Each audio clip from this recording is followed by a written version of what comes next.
హజారుద్దీన్ మంత్రి పదవికి డెడ్లైన్. రేవంత్ ముందున్న రెండు మార్గాలు. తెలంగాణ రాజకీయాల్లో ఇప్పుడు అందరి దృష్టి మంత్రి హజారుద్దీన్ పైనే ఉంది. మంత్రి హజారుద్దీన్ పదవి పైనే ఉంది. జూబ్లీహిల్స్ ఉప ఎన్నికల సమయంలో అనూహ్యంగా మంత్రివర్గంలోకి వచ్చిన మొహమ్మద్ హజారుద్దీన్ ఇప్పుడు మంత్రి పదవికి డెడ్లైన్ దిశగా సాగుతోంది. అటు సుప్రీంకోర్టు తీర్పు, ఇటు చట్టసభ సభ్యత్వం, ఈ రెండింటి మధ్య ఆయన మంత్రి పదవి ఊగిసలాడుతోంది. దీనిపై అనేక సందేహాలు రాజకీయ వర్గాల్లో తీవ్రమైన చర్చ నడుస్తుంది. ఇంకా దగ్గర పడుతున్న డెడ్లైన్. రాజ్యాంగ నిబంధనల ప్రకారము ఎమ్మెల్యే లేదా ఎమ్మెల్సీ మంత్రి పదవి చేపట్టచ్చు. కానీ ఎమ్మెల్సీ కాకుండా మంత్రి పదవి చేపట్టిన వ్యక్తి 6 నెలల్లో అయితే శాసన మండలి లేదా శాసనసభకు ఎన్నిక కావాల్సి ఉంటుంది. అయితే ఇప్పుడు హజారుద్దీన్ మంత్రి పదవి చేపట్టి ఇప్పటికే 2 నెలలు గడిచిపోయింది. ఇక ఇప్పుడు మిగిలినది 4 నెలలు మాత్రమే. అంటే ప్రజాప్రతినిధిగా ఎన్నిక కాకపోతే ఈ 4 నెలల్లో ప్రజాప్రతినిధిగా ఎన్నిక కాకపోతే మంత్రి పదవికి రాజీనామా చేయాల్సి ఉంటుందనేసి రాజ్యాంగ నిబంధనలు చెప్తున్నాయి. అలాగే గవర్నర్ కోటాలోని ఎమ్మెల్సీ కోటా సుప్రీంకోర్టులో ఇప్పుడు పెండింగ్లో ఉంది. గవర్నర్ కోటాలోని ఎమ్మెల్సీల నియామకం ఇప్పుడు హజారుద్దీన్కు పెద్ద చిక్కుగా మారింది.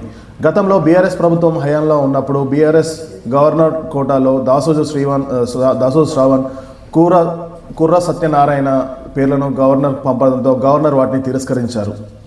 దీంతో వారిద్దరూ సుప్రీంకోర్టును ఆశ్రయించారు.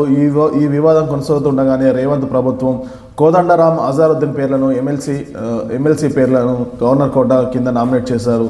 అయితే ఈ కేసు సుప్రీంకోర్టు వద్ద పెండింగ్లో ఉంది. ఏప్రిల్ లోపు సుప్రీంకోర్టు గ్రీన్ సిగ్నల్ ఇవ్వకపోతే హజారుద్దీన్ ఎమ్మెల్సీ అయ్యే అవకాశం ఉండదు.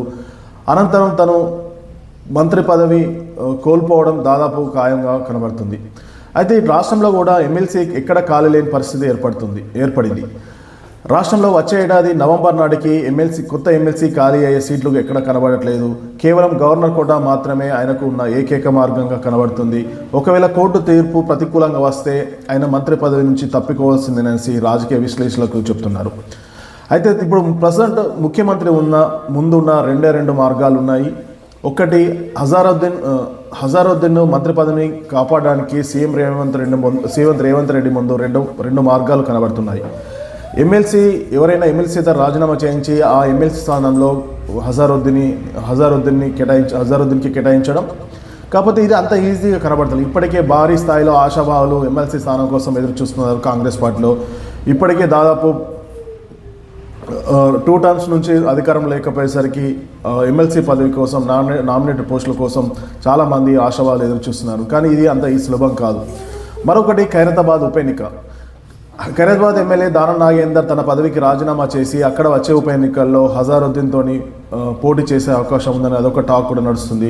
ఒకవేళ అదే జరిగితే హజారుద్దీన్ ప్రత్యక్ష ఎన్నికల ద్వారా ఎన్నికై శాసనసభలు అడుగుపెట్టి మంత్రి పదవిని కాపాడుకునే పరిస్థితి వస్తుంది. అయితే ఇంకో రకంగా కోదండరాం పరిస్థితి కూడా విచిత్రంగానే ఉంది రాజకీయంగా. హజారుద్దీన్ సమస్య ఇలా ఉంటే మరోవైపు ప్రొఫెసర్ కోదండరాం పరిస్థితి కూడా దాదాపు ఇలాగే సందిగ్ధంలో పడింది. ఆయన కూడా ఎమ్మెల్సీ పదవి కోసం ఎదురు చూస్తున్నారు. సుప్రీంకోర్టు తీర్పులో ఏదైనా తేడా వస్తే ప్రభుత్వం తీసుకున్న ఈ నామినేషన్ల ఈ నిర్ణయం మొత్తం తలకిందులయ్యే ప్రమాదం ఉంది.